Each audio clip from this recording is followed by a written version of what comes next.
네, 이번 시간에는 사례 20번, 설문 2번의 무기 사용의 위법성에 대해서 같이 살펴보도록 하겠습니다.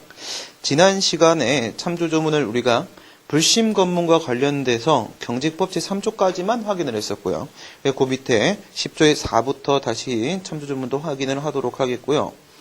우선 문제 상황은 여러분들이 지금 기억을 하고 계신데, 무기 사용과 관련된 부분은 이제 뒷부분에 해당하겠죠. 그 순간부터입니다. 그 순간 을은 갑의 급소를 발로 걷어찬 후에 앞에서 이 불심검문이 위법했었나요? 그렇죠. 불심검문이 위법했었죠. 그래서 불심검문으로서의 이제 정지 부분하고 흉기 소지 여부 조사라는 부분이 강제력 행사에 대한 문제가 지금 포함이 되어 있었고, 또한 외표 검사의 한계를 일탈했다라고 해서 위법한 불심검문이다 이렇게 얘기를 했었습니다. 그렇기 때문에 위법한 불심검문에 저항을 하면서 급소를 발로 걷어찼다. 이건 뭐 공무집행 방해에 해당하지 않는다. 뭐 이런 얘기들이 나올 수도 있겠는데, 이따가 보시게 되면 무기 사용과 관련돼서 이제 공무집행에 대한 논의가 좀 포함이 됩니다. 근데 공제교제 같은 경우에는 이제 위법한 공무집행에 대한 부분이기 때문에 뭐 그렇다 이런 식의 논의를 펴지만, 이따가 보시게 되면은 무기 사용과 관련된 공무집행이라는 것은 불심검문 자체가 포함되지 않아요. 그래서 또 무기 사용의 요건이 흠결된다 이렇게 연결될 텐데 이따가 좀 자세히 보도록 하겠습니다. 그래서 이제 급소를 발로 걷어찬 거 이 부분은 이제 의미가 없는 거예요. 이거 신경 쓰지 마시고, 그 다음에 도주하기 시작을 했고 갑은 도주하는 을을 향해서 도주를 하고 있다라고 하게 되면 이제 등을 보이고 있다라고 여러분 생각해 주시면 됩니다. 등을 보이고 있다. 등을 보이고 도주하고 있는 을을 향해서 경고나 공포탄 발사 없이, 거기 경고나 공포탄 발사 없이 이렇게 되어 있는데, 실은 이제 경고가 아니죠. 이게 뭐예요? 구두 경고 및 그 다음에 공포탄 경고죠. 구두 경고 또는 공포탄 경고, 이 둘을 합쳐서 경고라고 얘기하시는 게 맞겠고요. 앞에 있는 경고는 이제 구두 경고입니다. 뒤에 이제 공포탄 경고고, 이거 없이 즉시 실탄을 발사했다 해서 경고나 공포탄 발사 없이 밑줄 그시고 나서 뭐라고 쓰시냐면 총기 사용의 경고라고 쓰세요. 총기 사용의 경고. 이 총기 사용의 경고에는 구두 경고하고 공포탄 경고하고 이제 두 가지가 포함되는 것이고, 그 다음에 이제 오른쪽 화살표 치시고 나서 이제 절차상 한계가 생기는 거죠. 절차상 하자가 생깁니다. 실탄을 발사해서 이제 후두부 관통상으로 사망케 하였다. 등을 보이고 도망가고 있었기 때문에 후두부 관통상을 입었다라고 되어 있는데요. 그래서 이제 그 후두부 밑줄 그시고 나서 후두부 밑줄 긋고 뭐라고요? 경찰관의 급습 X예요. 급습 X. 등 보이고 뛰고 있기 때문에 거꾸로 돌아서 경찰관을 급습했다라고 볼 수는 없는 단서가 바로 후두부 관통상입니다. 그 다음 밑에 경직법 제10조에 4 보도록 하겠습니다. 무기 사용 같은 경우에는 실제로 이제 문제가 복잡하게 출제될 수가 있습니다. 그래서 하나씩 좀 체크를 해봐야 되겠고, 10조에 4 보시면 1항에서 경찰관은 범인의 체포 도주의 방지, 거기 범인의 체포 도주의 방지 동그라미 1번 첫 번째 요건입니다. 그 다음에 자기 또는 타인의 생명, 신체에 대한 방호. 자기는 경찰관이에요. 그 다음 타인은 누구예요? 경찰관하고 그 다음에 지금 경찰관이 갑이고 지금 이제 불신검문 대상자가 을이었죠. 그럼 여기서 이제 경찰관하고 그 상대방을 제외한 제3자가 바로 타인이 되는데, 다른 경찰관도 타인에 포함됩니다. 다른 경찰관도. 생명, 신체에 대한 방호 동그라미 2번 두 번째 요건. 공무집행에 대한 한거의 억제 동그라미 3번 세 가지 요건이 생겨요. 이 세 가지 요건이 바로 무기 사용의 요건인데, 세 개 묶어갖고 뭐라고 쓰시냐면 공통요건입니다. 공통요건. 공통요건이란 건 뭘까요? 무기 사용에 있어서 항상 요구되는 요건이라는 거예요. 그러면 이거 말고 또 다른 추가 요건이 있으니까 공통요건이라는 말이 나오겠죠? 네, 그렇습니다. 필요하다고 인정되는 상당한 이유가 있을 때, 거기 밑줄 보세요. 필요하다고 인정되는 상당한 이유가 있을 때, 이게 뭘까요? 근데 뒤에 비슷한 말이 또 나온단 말이죠.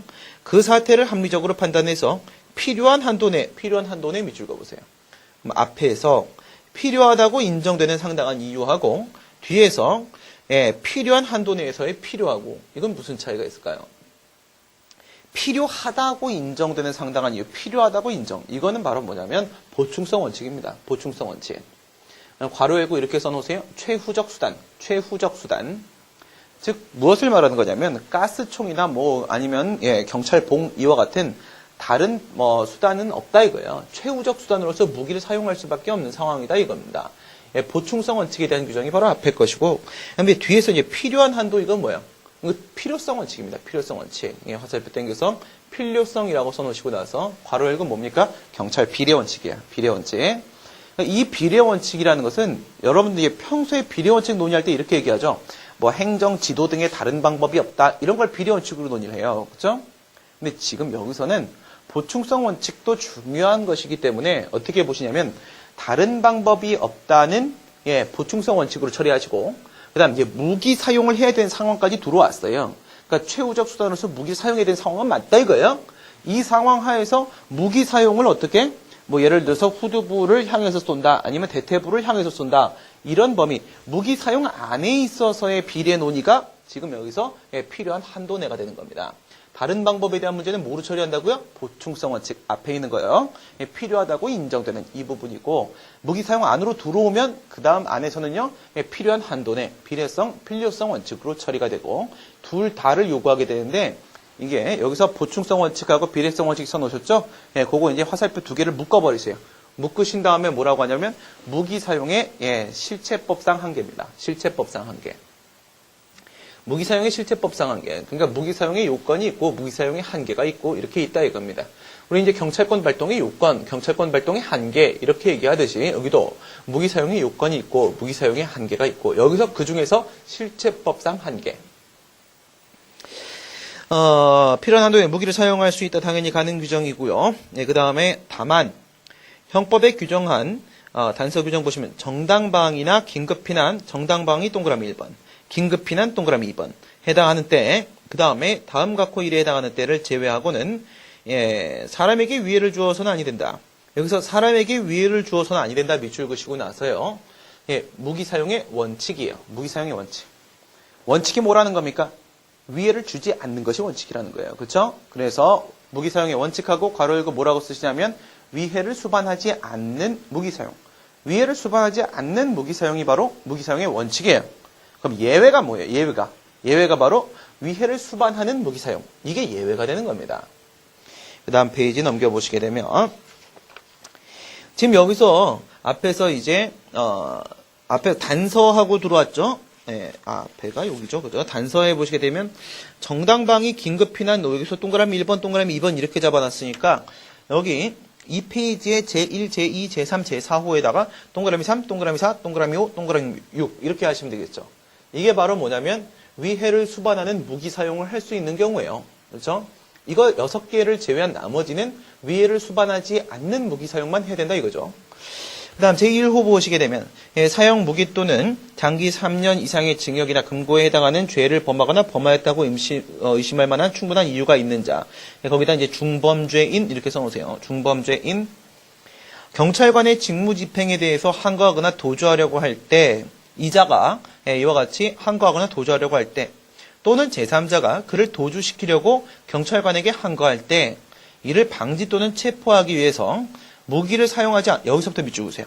무기를 사용하지 아니하고는 다른 수단이 없다고 인정. 이게 뭘까요? 이것도 보충성 원칙이죠. 예, 다른 수단이 없다 이겁니다. 다른 방법이 없어요. 무기 사용밖에는 다른 방법이 없다 이겁니다. 이것도 보충성 원칙이죠. 그러면 앞에서 예, 본문에서도 보충성 원칙에 대한 규정이 있고 지금 단서 각호를 들어왔는데 단서 각호 쪽에도 보충성 원칙이 있어요. 예, 본문 같은 경우는 뭘까요? 모든 무기 사용의 요건 부분이에요. 그 다음 지금 단서 들어온 부분은 뭔데요? 위해를 수반하는 예외적인 무기 사용의 요건입니다. 그러면 위해를 수반하는 예외적인 무기 사용의 경우에 있어서는 더욱 엄격한 요건이 충족돼야 되는 것이 당연하겠죠. 그렇게 생각하시게 되면 방금 밑줄 그으신 부분에다가 보충성 원칙이라고 쓰신 다음에 우리 아까 본문에서는 보충성 원칙이라고 한 다음에 최후적 수단이라고 했습니다. 최후적 수단. 다른 것도 가능할 수 있는데 지금은 이거밖에 없다. 이런 거잖아요. 근데 그게 아니야. 이건 뭐냐면 무기 사용이 유일 수단이에요. 유일 수단. 보충성 원칙하고 괄호 열고 유일한 수단 이렇게 했어요. 유일한 수단. 이거 외에는 고려할 수 있는 것 자체도 없다 이거예요. 유일한 수단. 보충성 원칙에 대한 규정을 따로 단서에 타두고 있어요. 제4호만 말고. 제2호 보시게 되면 체포 구속영장과 압수수색 영장을 집행할 때 여기다 이제 2호 옆에 써놓으세요. 영장 집행. 예, 영장 집행에 대한 문제입니다. 위에는 중범죄인, 여기는 영장 집행. 집행할 때 본인이 경찰관의 직무에 대해서 한가한 도주하려고 할 때 똑같죠? 제3자가 그를 도주시키려고 경찰관의 한가할 때 똑같죠? 이를 방지 체포하기 위해서 또 밑줄 보세요. 무기를 사용하지 아니하고는 다른 수단이 없다고 인정. 보충성 원칙이죠? 위해랑 똑같아요. 유일한 수단입니다. 유일한 수단. 이럴 때만 위해를 수반하는 무기 사용을 할 수 있다 이거야. 제3호 보시면 범인 또는 소유 행위자가 무기, 흉기 등 위험한 물건을 소지하고 여기다 뭐라고 쓰시면 돼요? 예, 위험물 소지예요. 그렇죠? 위험물 소지. 경찰관으로부터 여긴 이게 있어요. 여기 밑줄 그어놓으세요. 3회 이상의 투기 명령 또는 투항 명령. 3회 이상의 투기 명령을 하거나 3회 이상의 투항 명령을 해야 돼요. 그래야지 여기 제3호에 근거해서 위해를 수반하는 무기 사용을 할 수가 있단 말입니다. 그래서 투항 명령을 받고도 이에 불응하면서 계속 한거하여 이를 방지 또는 또 체포하기. 똑같죠? 예, 무기를 사용하지 않냐고는 다른 수단이 없다고 인정. 여기 뭐예요? 보충성 원칙 유일한 수단이라는 겁니다. 보충성 원칙이 본문보다 더 강화되어 있는 거예요. 그 다음에 이제 제4호 보시면 대간첩 작전 수행에 있어서 무장간첩이 경찰관의 투항 명령을 받고도 이에 불응하는 경우 여기는 뭐가 없어요? 따로 보충성 원칙 이런 거 필요 없는 거예요. 그렇죠? 그냥 원래 무기 쓸 때입니다. 원래 무기 쓸 때이기 때문에 2항 보시면 2항 옆에다가 이렇게 써놓습니다. 성질상 무기. 경직법에서 얘기하는 무기가 뭐냐 이거죠. 무기 사용에 있어서 무기가 뭐냐라고 했을 때 용법상 무기는 포함되지 않고 성질상 무기만 포함된다라고 하는 게 바로 지금 2항이에요. 10조에서 2항 보시게 되면 1항의 무기 사용에 있어서의 무기라 함은 인명 또는 신체에 위해를 가할 수 있도록 뭐라고 밑줄 제작이요 제작. 원래 본래적 목적이 본래적 용도가 바로 인명살상입니다. 아시겠죠? 그래서 권총, 소총, 도검 등을 말한다. 총하고 칼 이런 것들이죠. 옆에 성질상 무기라고 써놓으셨죠? 이게 바로 경직법상의 무기에 해당합니다. 그러니까 뭐는 아니겠습니까? 용법상 무기의 사용은 무기 사용이 아닌 거예요. 용법상 무기 사용이 뭔데요? 그러니까 원래 사람을 살상하기 위해서 만들어진 무기는 아닌데 예를 들어 경찰 장비 말고 경찰 장비 중에서 경찰 장구 있잖아요. 장구. 수갑 이런 거. 그죠? 예. 수갑으로 상대방을 때려 죽였다. 이건 이 용법상 무기지 성질상 무기는 아니죠. 원래부터 수갑은 사람 때려 죽이라고 만든 건 아니잖아요. 그죠? 그래서 여기 성질상 무기만 포함된다. 3항 보시게 되면 이거 뭐 중요한 건 아닌데 대간첩 대테러 작전 등 국가 안전에 관련되는 작전을 수행하는 데 있어서 개인 화기 외에 공용 화기도 사용될 수 있다. 그럼 뭐예요? 예, 여기 경직법상 무기의 범위 내에는 공용 화기도 포함된다 이거죠. 공용 화기. 예, 공용 화기 뭐 크레모아 이런 거 그죠? 크레모아. 예, 크레모아 군대에서 제가 경험한 걸로는 저쪽 산에서 딱 터뜨리면 이쪽 산이 울려버리죠. 그죠? 예, 그런 것들 공용 화기 이것도 이제 경찰도 사용할 수 있다 이거죠. 예외적으로 사용할 수도 있다. 이제 원칙적으로 개인 화기로 사용을 한다라고 보고요. 그다음에 여기서 이제 폭력 행위 등 처벌에 관한 법률이나 경범죄 처벌법 7조 1조 지워버리세요. 지금 이거를 가지고 지금 무기 사용과 관련을 지어서 논의할 수 있는 부분이 없어요. 없는데 이걸 왜 넣어놨을까? 그 다음에 경찰 장비의 사용 기준 등에 관한 규정 옆에 써놓으시고 대통령령입니다. 대통령령. 3조하고 9조는 사용되고요.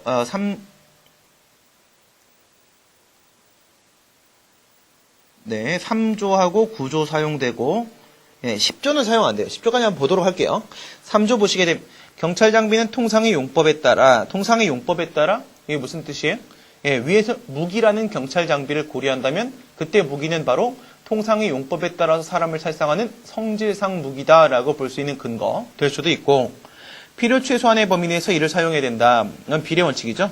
경찰 비례 원칙인데 이거는 10조의 4이랑 본문에도 있었던 내용이기 때문에 이게 없어도 똑같은 결과로 연결될 거예요. 9조 보시게 되면 경고 이 부분이죠. 경찰관은 경직법 제10조의 4 규정에 의해서 사람을 향해서 권총, 소총 발사하고자 하는 때에는 미리 구두 동그라미 1번, 구두, 그 다음에 공포탄 동그라미 2번에 의한 사격으로, 그죠? 공포탄에 의한 사격, 이게 동그라미 2번, 상대방에게 경고해야 된다. 그 얘기는 뭐예요? 경고가 구두 경고도 있고 공포탄 경고도 있고 둘 중에 하나만 하면 된다 이거예요. 그렇죠? 어쨌든 경고 절차, 사전 경고 절차를 거쳐야 된다. 총기 사용의 경고라고 말을 합니다. 총기 사용의 경고 절차를 거쳐야 된다 이거예요. 절차상 한계 문제고요. 절차상 한계라고 써놓으시고 다만 다음 갖고 일에 해당하는 경우로서 부득이한 때에는 경고를 하지 않을 수도 있다고 되어 있는데 이게 항상 중요하겠죠. 경고 안 해도 되는 상황인가? 현재 설문에도 경고가 없어요. 경고 없고 그냥 바로 쏴버렸죠. 이런 경우에서 밑에 예외 사유 1, 2에 해당하면 절차상 하자가 있다라고 볼 수 없을 겁니다. 예, 그 부분 한번 보도록 할게요. 경찰관을 급습하거나 타인의 생명, 신체에 대한 중대한 위험을 야기하는 범행이 목전에 실행되고 있는 등의 상황, 급박하여 특히 경고를 할 만한 시간적 여유가 없을 때. 지금 현재 을이 타인의 어떤 생명, 신체에 중대한 위험을 가하려고 하고 있는 급박한 상황이 아니에요. 그냥 도망가고 있어요, 그냥. 이쪽 아니죠? 그럼 뭐가 있어요? 경찰관 급습에 해당합니까? 이런 것도 생각해 봐야겠죠? 경찰관 급습을 하려고 했어요? 등 보이고 뛰고 있습니다. 등 보이고 뛰고 있는데 어떻게 급습을 합니까? 그렇죠? 예. 등 보이고 뛰고 있는데 거기서 날라 뒤차기를 했을 때 날라 뒤차기가 거꾸로 훨씬 더 가속력을 이게 말이 안 돼. 이게 만화에 나온 얘기잖아요. 그렇죠? 그다음에 제 2호 보시게 되면 인질 간첩 또는 테러 사건. 인질 사건 아니고요. 지금 간첩 사건 아니고요. 테러 사건 아닙니다. 근데 여기 보면 뭐라고 돼? 은밀히 작전을 수행하는 경우. 은밀히 작전을 수행하는데 경고를 하면 안 은밀하잖아요. 그쵸? 안 은밀해지니까 경고 할 수가 없죠. 이건 구조적으로 할 수 없는 건데 이쪽에 해당 사항도 없어요. 그러니까 경고했어야 되는 상황입니까? 지금 문제가 맞죠? 경고했어야 되는 상황이죠. 예, 예외 사유에 해당하지 않기 때문에 구두 경고를 하든 아니면 공포탄 경고를 하든 경고를 해야 되는 상황인데 경고를 안 했단 말이에요. 여기서도 위협해지겠죠. 10조 보시게 되면요. 경찰관은 법 10조의 사학 규정에 의해서 권총 또는 소총을 사용하는 경우에 있어서 무기 사용할 때 범죄와 무관한 다중의 생명, 신체에 위해를 가할 우려가 있는 때에는 이를 사용해서는 아니 된다. 사람이 많이 모인 곳에서 총을 함부로 발사하지 말라는 건데요. 지금 상황에서 무슨 사람이 많이 모였다 이런 단서가 없어요. 그렇죠? 다만 권총 또는 소총을 사용하지 아니하고는 타인 또는 경찰관의 생명, 신체에 중대한 위험을 방지할 수 없다고 인정한 예외적인 경우에는 필히 최소한의 범위에서 이를 사용할 수 있다라고 되어 있는데 지금 1항 상황이 아닙니다. 그러니까 지금 여기서 이 10조 1항이 문제를 푸는데 아무런 관련이 없어요. 그렇죠? 그러니까 이건 신경 안 써도 돼요. 그 다음에 2항 보시면 경찰관은 총기 또는 폭발물을 가지고 대항하는 경우를 제외하고는 14세 미만의 자 또는 임산부에 대해서는 권총, 소총을 발사해서 안 된다. 지금 여기 을이 14세 미만의 자도 아니고 임산부도 아니에요. 그렇죠? 10조는 사용할 일이 없습니다. 지워버리세요. 설문 2의 해결을 가시게 되면 6페이지네요. 6페이지 가보도록 하겠습니다. 무기 사용은 과연 위법할까요? 예, 무기 사용에 대해서는 여러분들이 제 경찰법 기본서 보시게 되면 자세하게 설명을 해놓고 있는데 그렇게까지 몰라도 문제를 풀 수 있으니까 궁금한 점이 있으시면은 한번 구입해서 보시는 것도 괜찮을 것 같습니다만은 이 답안만 갖고도 풀 수 있어요. 경찰관 갑이 권총을 이용해서 을에게 실탄을 발사한 것이 과연 적법한지 위법한지 첫 번째 경직법상 무기 사용이냐? 경직법상 무기 사용이 아니면 지금 이 법령들 사용해서 풀 수가 없어요. 그렇죠? 우선 경직법상 무기 사용일까? 여기서 핵심은 뭔데요? 권총이 무기냐 이거예요. 권총이 무기냐? 그 다음 두 번째 위해를 수반하는 무기 사용이냐? 이건 뭐냐면 위해를 수반하는 무기 사용과 위해를 수반하지 않는 무기 사용에 있어서 무기 사용 요건이 달라져요. 요건이 달라지기 때문에 어느 쪽이냐에 대한 논의를 해주셔야 됩니다. 위해를 수반했나요? 예, 후두부 관통상 사망했습니다. 위해를 수반하는 무기 사용이 맞죠? 그 다음에 위해를 수반하는 무기 사용 여기 밑줄 그시고 화살표 당겨서 이렇게 써놓으세요. 공통요건 플러스 위해 요건. 공통요건 플러스 위해 요건. 위해를 수반하지 않는 무기 사용이라고 할지라도 공통요건은 적용돼요. 우리 아까 앞에서 10조의 4, 1항 본문에 3개 요건이 있었죠. 그건 적용되는데 위해 요건은 뭐예요? 위해를 수반하는 무기 사용에만 적용된다 이거죠. 둘 다 검토하셔야 돼요. 무기 사용의 요건을 충족하는지 보고 나서 무기 사용의 한계 이거는 2개 있습니다. 절차법상 한계, 실체법상 한계 2가지 있는데 이에 대해서 판단을 해보도록 하겠습니다. 무기의 사용. 우선 이 무기의 사용은 무기를 보셔야겠고 무기란 사회 통념상 사람을 살상하는 성능을 가진 기구의 일반을 총칭하는데 이게 중요한 게 아니라 옆에 보시면 성질상 무기, 용법상 무기 이거죠. 예, 성질상 무기, 용법상 무기. 경직법상 무기는 뭐냐 했을 때 아까 우리 10조의 4 2항에 무기는 무엇이다 라는 정의 규정이 있었어요. 거기서 뭐라고 되어 있습니까? 성질상 무기. 살상용으로 제작된 거라고 했었습니다. 제작된 밑줄 그시고 성질상 무기입니다. 성질상 무기. 그럼 지금 이 권총이 바로 성질상 무기냐? 이런 생각을 해보셔야 되겠고요. 10조의 4 2항에서 이미 권총을 포함시키고 있어요. 그렇기 때문에 당연히 성질상 무기입니다. 밑에 갑조 한번 보시게 되면 무기의 종류, 성질상 무기, 용법상 무기. 사람의 살상 용도에 이용할 목적으로 제작 밑줄. 제작이 그렇게 만들어진 거예요. 그래서 본래적 의미의 무기는 바로 이거고 권총, 소총, 도검 이거는 10조의 4 2항에 규정되어 있던 예시되어 있던 내용들입니다. 용법상 무기 본래 제작 목적과 관계없이 경찰, 장구, 불사 등은 왜 이렇게 커? 예, 살상 등에 이용될 수 있는 거 등. 예, 등이 굉장히 중요해서 커졌어요. 그래서 경찰, 장구 아까 한번 말씀드린 대로 경찰봉으로 사람 때려잡아 죽여버리고, 예, 수갑으로 때려잡아 죽여버리고, 이렇게 되면 용법상 무기. 그 다음에 경직법상 무기는 성질상 무기다라고 했는데요. 3번 각주 보도록 합니다. 3번 각주. 경직법 10조의 4 2항에서 성질상 무기라고 이미 규정해 놨고요. 그 다음 우리 아까 전에 위해를 수반하지 않는 무기 사용이 원칙이라고 했어요. 어디 나와 있었나요? 10조의 4 1항 단서에 나와 있었어요. 그렇죠? 위해를 수반하지 않는 무기 사용이 원칙이라고 했습니다. 그 얘기는 뭐예요? 성질상 무기이기 때문에 이 성질만 봐도 예, 상대방이 위협을 받을 수 있다 이거예요. 그렇죠? 그래서 동그라미 2번 보시게 되면 경직법상 무기가 성질상 무기, 원래 사람을 살상하도록 만들어진 무기이기 때문에 이걸 딱 보여주면서 경고만 해도 상대방은 예, 위협을 느껴요. 예, 그런 부분이고 그 다음 동그라미 3번은 10조의 4 규정에서 무기 사용에 대한 요건을 그렇게 강화시키고 있는 것은 바로 성질상 무기를 그 대상으로 하고 있기 때문에 그런 것이다. 이런 거죠. 그래서 성질상 무기다 이겁니다.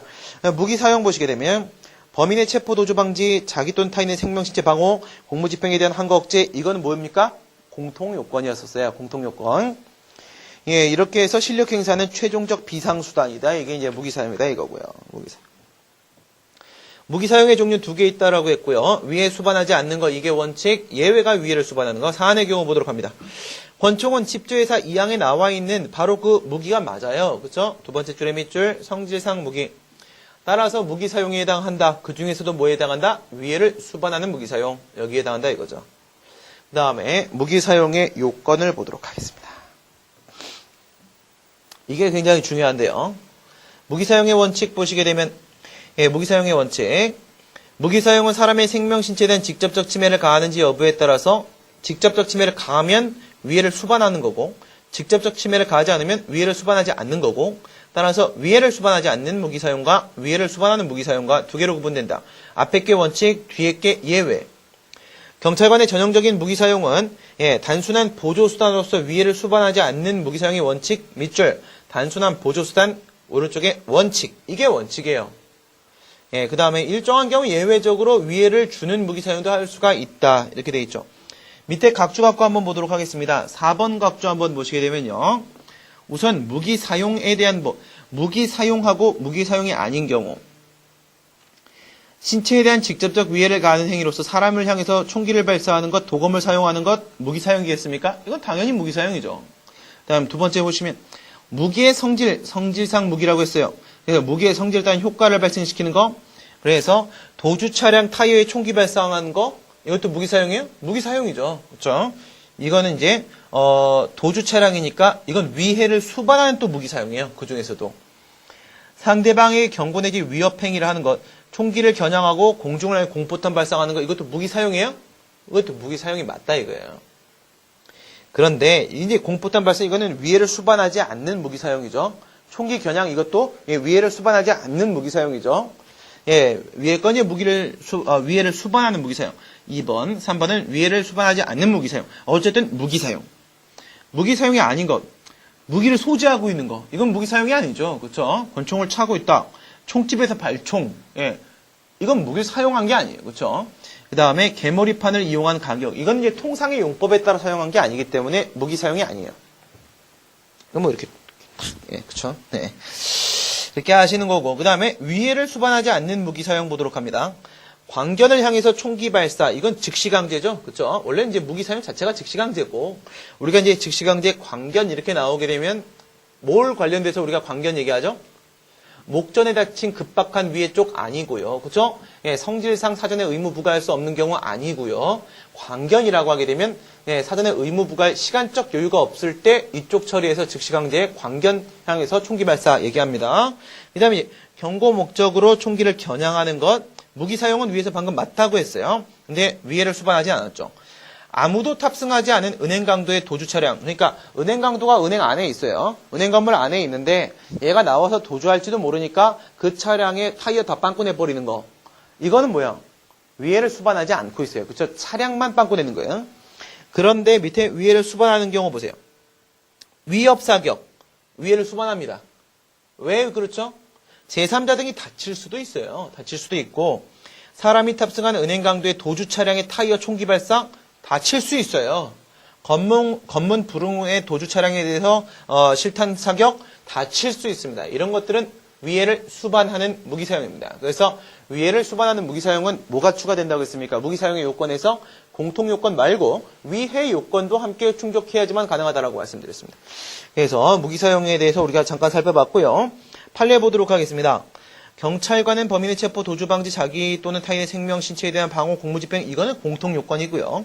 이 공통 요건 충족되면 우선 무기를 사용할 수는 있고 이 경우에도 무기는 목적 달성에 필요하다고 인정된 상당한 이유 이거는 10조 1항 본문에 있던 내용인데 보충성 원칙이고 사태를 합리적으로 판단 필요한 한도 내에서 이건 비례성 원칙이고 역시 10조의 4 1항에 있던 내용이고 그 다음 게 중요합니다. 특히 사람에게 위해를 가할 위험성이 큰 총기 사용 밑줄 이게 뭐예요? 위해를 수반하는 무기 사용 아시겠죠? 위해를 수반하는 무기 사용 요건을 더 엄격하게 판단해야 된다. 요건을 더 엄격하게 뭐예요? 플러스 알파죠. 공통 요건 플러스 알파 공통 요건 플러스 알파에서 알파가 뭡니까? 위해 요건. 위해 요건도 함께 충족돼야 된다.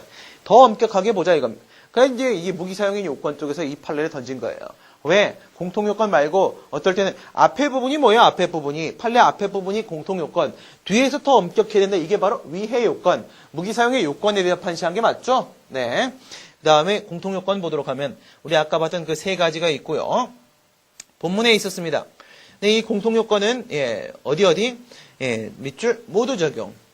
위해를 수반하지 않는 경우뿐만 아니라 위해를 수반하는 경우에도 모두 다 공통요건이니까 그래서 다 적용되는 게 맞습니다. 그러면 여기서 지금 우리 경찰관 갑이 을에게 실탄을 발사한 거는요.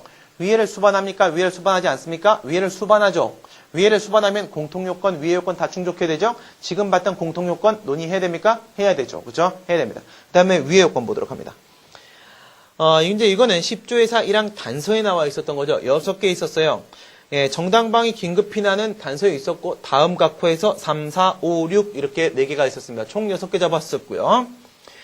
밑줄 사람에게 위해를 수반하는 무기 사용. 예, 위해를 수반하는 무기 사용입니다. 단서에 있었습니다. 우리가 방금 전에 봤었고요. 위해 요건입니다. 위해 요건 밑줄. 이걸 우리가 뭐라고 불러요? 위해 요건이라고 부릅니다. 판례가 말은 더 엄격한 요건 바로 이거예요. 그 다음에 위해를 수반하는 무기 사용에만 적용됩니다. 그렇죠? 여기에만 적용. 어딘 적용 안 돼요? 위해를 수반하지 않는 무기 사용에는 적용되지 않습니다. 그렇죠? 사안의 경우 보도록 합니다. 사안의 경우. 우선 을에게 실탄을 발사한 것은요. 사람을 향해서 총을 쏜 거기 때문에 밑줄 위해를 수반하는 무기 사용. 위해를 수반하는 무기 사용이니까 이제 두 가지 둘 다 논의합니다. 공통 요건 하나, 위해 요건 하나 둘 다 검토를 해본다 이거죠. 그러니까 밑에 줄에 두 번째 줄에 공통 요건 및 위해 요건 밑줄 둘 다 검토하시고 먼저 이제 공통 요건부터 보도록 합니다. 그런데 공통 요건 깨지면은요 위해 요건 논의할 필요도 없는 거죠, 그렇죠? 애당 위해를 수반하는 무기 사용이고 어쨌건 위해를 수반하지 않는 무기 사용도 하면 안 돼요. 공통 요건이 흠결되면 그러면 위에서 공통 요건이 3개가 있었는데요. 3개 중에서 첫 번째 동그라미 1번 보시게 되면 자기 또는 타인의 생명, 신체에 대한 방호 이게 두 번째 요건이었죠. 이거부터 먼저 보도록 하겠습니다. 첫 번째 요건이 어디냐면은 밑에서부터 세 번째 줄에 범인의 체포, 도주 방지 첫 번째 요건이 마지막으로 지금 나와 있는데 이유는 뭐냐면 여기 좀 내용이 길어서 그래요. 두 번째 요건으로서 자기 또는 타인의 생명, 신체에 대한 방호 이 부분 한번 보세요. 우리 지금 경찰관 갑, 자기, 그 다음 타인, 제3자 생명, 신체에 대한 위협을 가하고 있습니까? 도망가고 있어요. 도망가고 있어. 그냥 그죠? 아무런 위협을 가하지 않아요. 공통 요건에서 첫 번째 거 깨졌습니다. 그죠? 두 번째 거 보도록 하겠습니다. 동그라미 2번 보시게 되면요. 공무집행에 대한 항거의 억제 이렇게 되어 있는데 이 부분 잠깐 볼까요? 공제책을 한번 보시게 되면요. 공제책에서 무기 사용의 요건 무기 사용의 요건이 381페이지죠. 381페이지. 381페이지 맨 밑에 보시게 되면은 경찰관은 직무집행에 한거 도주하려고 할 때 있어서 그 직무집행이라고 하면 적법한 공무집행이어야 되는데 정당한 사유 없이 손을 비틀어서 이제 불신검문이 위법했었다 그런 얘기죠. 을을 제압해서 불신검문을 했다는 점에서 불법적 위법한 공무집행이라는 게 명백하니까 지금 여기서 공무집행을 지금 방해하고 있는 상황에 그 공무집행이 아니다. 공무집행에 대한 한거 억제를 목적으로 공통요건으로서 무기 사용할 수 있다고 했는데 위법한 공무집행이니까 지금 여기서는 공무집행에 대한 한거 억제 목적으로 하는 무기 사용에 해당할 수가 없다. 이런 얘기를 하는데 아니에요. 아시겠죠? 아니에요. 물론 위법한 공무집행은 여기에 공무집행이 아닙니다. 하지만 불심검문은 애당초 공무집행이 아니에요. 밑으로 한번 내려가 보세요. 공무집행과 관련된 내용에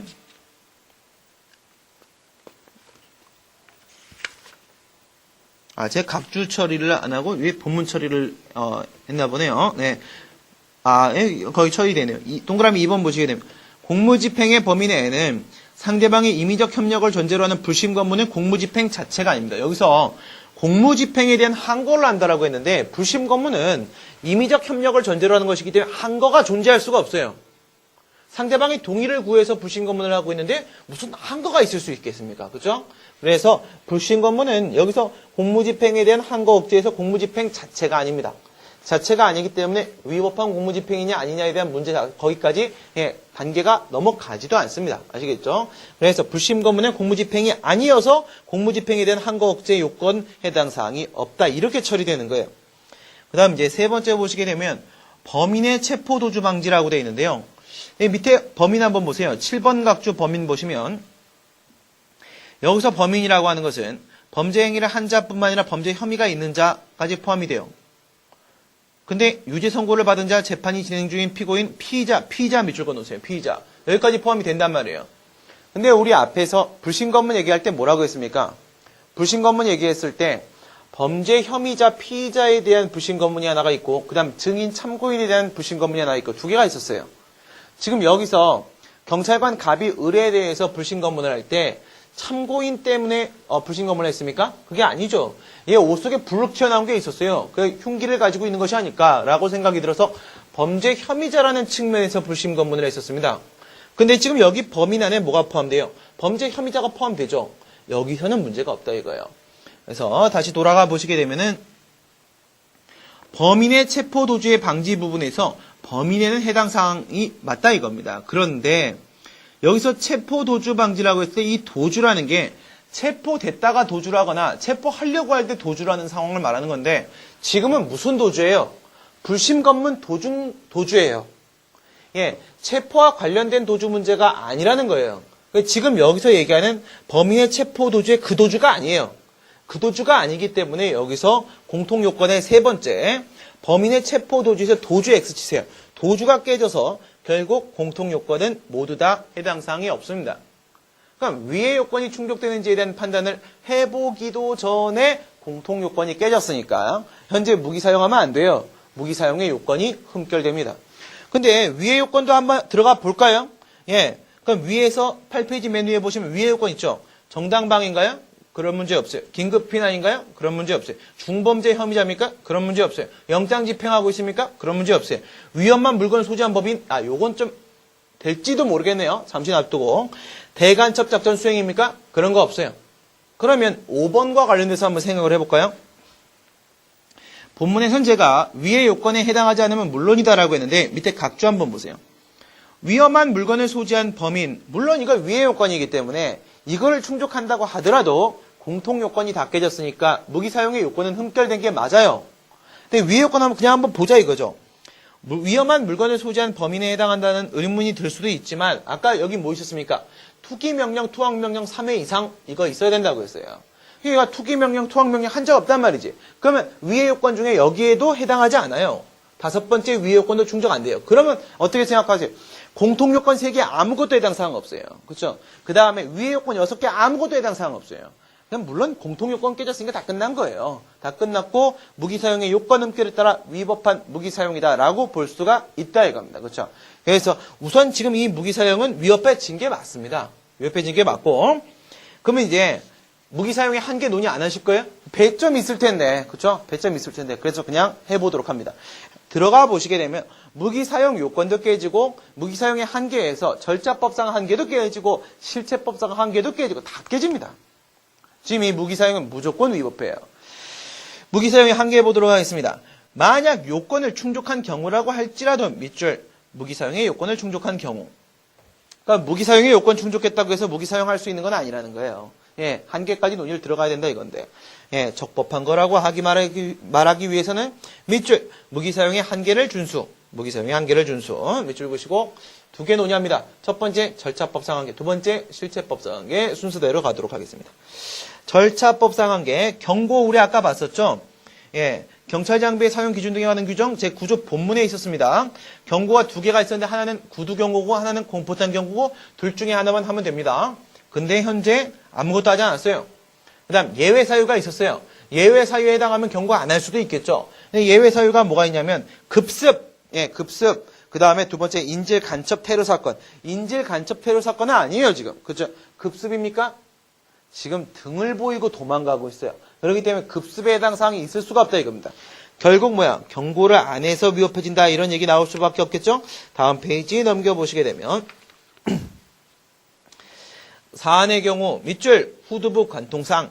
후두부 관통상, 예, 뒤통수 맞았다 이겁니다. 그러면 오른쪽에 밑줄 뒤돌아서서 도주. 뒤돌아서서 도주. 그렇다면 다음 줄에 밑줄 급습 X. 급습이라고 볼 수 있는 상황이 없어요. 예, 급습 X. 그래서 실탄 발사하면서 뭐 해야 됩니까? 세 번째 줄에 구두 및 공포탄 사용. 예, 구두 및 공포탄 사용을 했었어야 됩니다. 오른쪽에 밑줄 사전 경고. 사전 경고를 해야 되는데 그런 사정이 없어요. 그렇기 때문에 절차법상 한계 위반이 있습니다. 따라서 위법한 무기 사용 또 걸렸어요. 두 번째 걸렸습니다. 그 다음에 이제 실체법상 한계 보도록 합니다. 실체법상 한계에서 뭐 있었습니까? 다시 한번 생각해 보세요. 경직법 10조의 4 1항 본문에 뭐 있었냐면 보충성 원칙 규정 하나 있었고요. 그 다음에 필요성 원칙 규정 하나 있었고 이거 두 개 있었습니다. 그리고 지금의 무기 사용은 뭐에 해당해요? 위해를 수반하는 무기 사용이에요. 위해를 수반하는 무기 사용이라고 한다면 지금 이 한계는 어떻게 넘어온 거예요? 무기 사용의 요건을 충족한다고 보고 넘어온 거예요. 그렇죠? 만약 그렇다면 그러면 여기 위해 요건에 뭐 있어요? 10조의 4 1항 단서의 위해 요건에 보시게 되면 다른 수단이 아무것도 없을 때라고 해서 유일 수단 규정이 있었습니다. 유일 수단 규정. 그죠? 예, 보충성 원칙도 논의해야 되고요. 이 보충성 원칙은 예, 10조의 4 1항 본문에 있는 최후적 수단으로서의 보충성 플러스 어디까지 가야 돼요? 유일한 수단까지 가는 보충성입니다. 강화된 보충성이에요, 지금. 왜? 위해를 수반하는 무기 사용 상황이니까 강화된 보충성으로서 유일 수단까지도 요구합니다. 최후적 수단인 것은 당연히 요구되는 것이고 더불어서 뭐예요? 공통 요건으로서 비례 원칙도 충족해야 되고 두 가지가 한번 가보도록 합니다.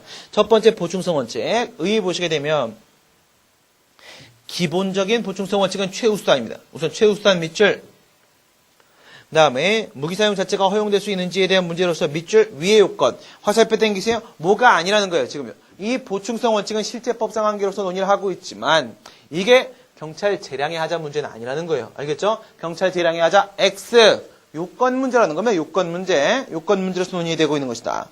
예, 불가피하고 완화된 다른 수단 부재한 경우로서 특히나 유일 수단이에요. 어디? 단서 1, 2, 3호에 다른 수단이 없다라고 되어 있었습니다. 판례 보도록 하겠습니다. 판례. 이 판례는요. 옆에다 써놓으세요. 예, 유일 수단 판례가 아닙니다. 유일한 수단 X 최후적 수단 판례예요. 최후적 수단으로서의 보충성 원칙 판례예요. 최후적 수단 동그라미. 예, 야간에 술 취하고는 다 필요 없고. 예, 칼을 들고 항거한 사례에서 밑줄 여기서부터 밑줄 보세요. 공포탄 밑줄. 그 다음에 오른쪽에 가스총 밑줄. 오른쪽에 경찰복 밑줄. 이거를 가지고도 해결할 수 있었다 이거. 경찰 목적 달성이 가능했다 이겁니다. 그래서 다음 줄에 밑줄 보충적 수단. 보충적 수단이 있었습니다. 예, 그래서 칼빈 소총. 예, 칼빈 소총은 쏘면은 백발백중 소총이죠. 예, 나무떼기로 만들어져 있는데 제일 잘 맞아요. 이걸 쐈다 이거예요. 예, 제일 잘 맞는 거를. 그래서 발사하여 가슴 아래 부위를 관통해서 사망케 한 총기 사용의 한계 밑줄 그시고 나서 무슨 한계? 보충성 원칙. 보충성 원칙의 실체법상 한계를 위반한 거기 때문에 위협하다라고 판시를 한 적이 있었다 이거죠. 지금도 똑같아요. 그죠? 도망가고 있는 지금 을을 도주를 방지하려고 해요. 어떻게 방지하면 돼요? 그 쫓아가도 됩니다. 쫓아가도 되고, 그쵸? 쫓아가기 힘들면요. 예, 경찰차를 불러서 응원 요청을 해도 상관이 없는 거고, 또 가스총 쏴도 되는 거고요. 그쵸? 위협 사격할 수도 있는 것이었고요. 그쵸? 경찰봉 던지는 건 어떨까요? 그쵸? 예, 방법 여러 가지 있지 않습니까? 굳이 실탄을 발사할 필요는 없었잖아요. 최후적 수단이 아닙니다. 보충성 원칙 위반. 그래서 여기도 또 위법성 인정. 그 다음 이제 마지막 보도록 합니다. 마지막. 경찰 비례 원칙으로서 뭐예요? 예, 필요한 한도 내. 이거였죠. 필요한 한도 내. 어디 있었습니까? 10조의 4, 1항 본문에 필요한 한도 내 필요성 원칙에 대한 규정이 있었습니다. 예, 그래서, 의의에서 보시게 되면 필요한 한도 내 밑줄, 그다음 오른쪽에 최소 침해를 주는 무기 사용이 됩니다. 그러니까 뭐 하자는 거예요? 후두부 이렇게 쏘지 말고 왜 거기를 향하냐 이겁니다. 그렇죠? 예, 대퇴부를 향해서 쏴도 되는 거 아니겠습니까? 그렇죠? 도주만 방지하면 되는 거잖아요. 그래서 이거 논의 뭐라고 했어요? 다른 방법이 있다. 이거는 보충성. 알겠죠? 무기 사용까지 들어온 다음에 무기를 사용한다고 할지라도 가장 덜 침입적인 방법으로 무기를 쏘라 이겁니다. 아시겠죠? 판례 보시게 되면 40cm가량의 칼로 반복적으로 위협을 해서 도주하는 차량 절도 혐의자가 추적하는 경우에 도주하기 위해서 등을 돌린 혐의자 밑줄, 등을 돌린 혐의자. 지금도 똑같죠? 등을 보이고 도주하고 있어요. 여기도 등을 돌린 혐의자. 2m 거리에서 실탄 발사. 상황 비슷하네요. 그렇죠? 예, 실탄 발사. 복부 관통상, 지금은 후두부 관통상. 사망케 한 경우에 있어서 사회통념상 허용 범위를 벗어났다. 무슨 허용 범위를 벗어난 거예요? 비례성 원칙의 허용 범위를 벗어났다 이겁니다. 비례성 원칙의 허용 범위를 벗어났다.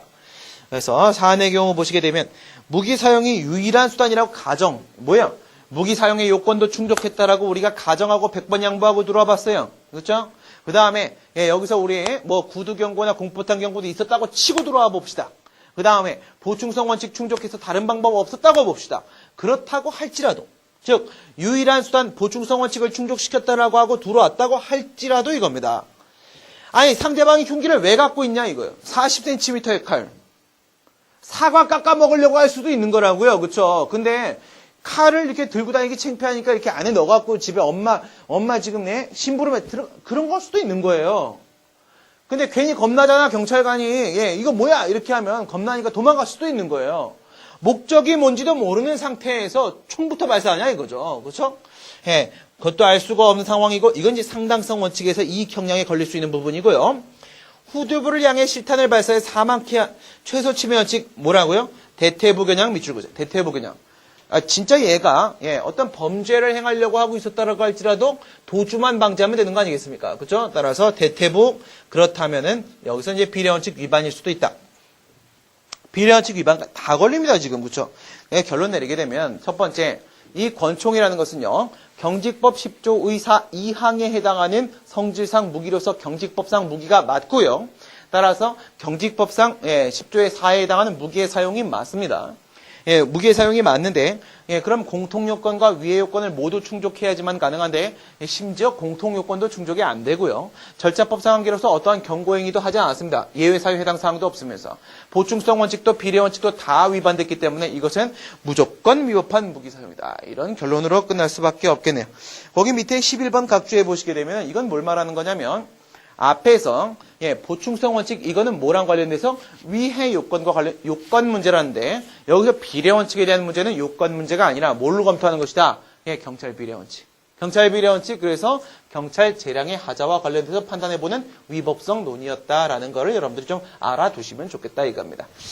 지금까지 사례 20번에 있어서 불심 검문과 무기 사용의 위법성에 대한 검토를 해봤는데 지금까지 경감승진 시험의 경우에 있어서는 이쪽에 문제가 출제되지 않았기 때문에 여러분들이 좀 잘 체크를 해놓으실 필요가 있는 부분이라고 보여지겠습니다. 불심 검문에 대한 문제는 사례 26번에서 함께 또 다시 다뤄질 거니까 20번과 26번 여러분들이 비교해서 학습해 주시면 더욱 좋겠네요. 지금까지 사례 20번 같이 풀어봤습니다. 수고들 많으셨습니다. 수고하셨습니다.